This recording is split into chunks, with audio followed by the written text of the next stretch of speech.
At Quantrell, we like to do a lot of tasting menus, and this is the beginning of the Copper River salmon season, so we're going to do kind of a rundown on a nose-to-tail salmon tasting menu for, 3 or 4 people. We're going to do some individual dishes and some family-style dishes. This is the first commercially harvested salmon that is available. Part of the reason I love Copper River salmon so much is because the Copper River specifically is fast and unpredictable, and it makes the fish on a genetic level predispose themselves to kind of eating a little more and building up their oil so they have that last bit of energy for their final trek before spawning.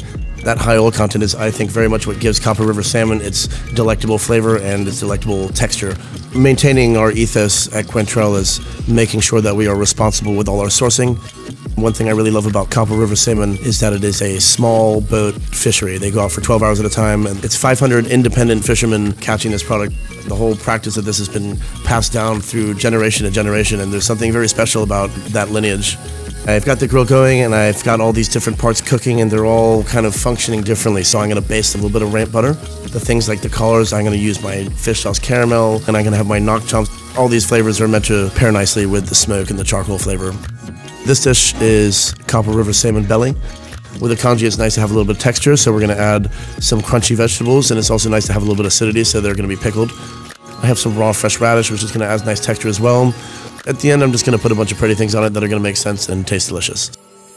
So this monochromatic green dish is grilled Copper River salmon loin. Kept the skin on and grilled skin down so it got nice and crispy. When I say monochromatic green, it's just everything that I can get green from the farmer's market this week. So I got really lovely bok choy, I got asparagus because it's asparagus season right now, and I got a bunch of just lovely different shoots and things like that I'm going to use. I have mizuna and cress, and it's all going to get tied together with a green curry and a little bit of green oil. When we do a lot of tasting menus, on a lot of courses they get their own small thing to eat, but it's also nice to kind of mix it up and have a couple of dishes that are a little more interactive. This is a Copper River salmon som, utilizing the collar that we glaze with a little bit of fish sauce caramel, and then we serve it with a mixture of different sauces and kimchis and pickles and spices that go along nicely with the dish.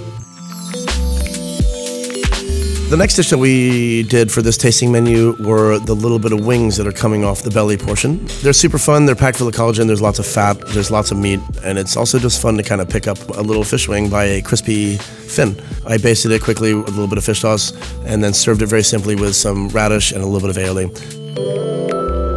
This is a great family-style dish. This is a Copper River salmon chop with some seared Hackaway turnips and some Dungeness crab, which is still super seasonal in Oregon right now. A little bit of citrus, some pickled mustard seed, and a little bit of smoky trout roe, all of which will add a nice little bit of pop of texture or salinity or acidity. And part of the reason I love a chop on a salmon so much is because it encompasses the loin all the way down through the belly. So you get a really nice mixture of different fat contents, you get a different mixture of textures. We are going to utilize the head, which has got all the remnants of the collar, and it has the cheek, and there's all these other little pockets of lovely meat that have tons of flavor and surrounded by tons of fat. A lot of people might be turned off by looking at the head of the fish. If we're going to buy this fish from a place that is making sure that we're environmentally sustainable, then it's pretty important on my end to utilize the entire fish. It's super, super simple, and we're really going to rely on the fact that this fish is incredibly fresh. It's only been out of the water for about 24 hours before it gets to me, and it has lovely texture and lovely high oil content. We're really excited to be using Copper River salmon for this tasting menu, and it's so nice to taste such a high quality product in so many different ways.